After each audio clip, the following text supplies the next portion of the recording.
Today we got quite the collection outside. We have a dove, a female mallard duck, and our special guest, a wood duck, and then there's a male mallard duck. But our focus today is on this wood duck. I haven't seen one of those in years, and to have one here at the bird feeder, that's amazing.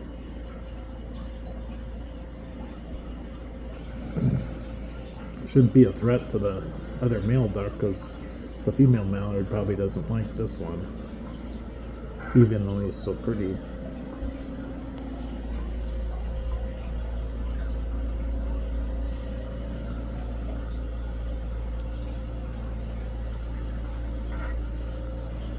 Yeah. Another day at the bird feeder.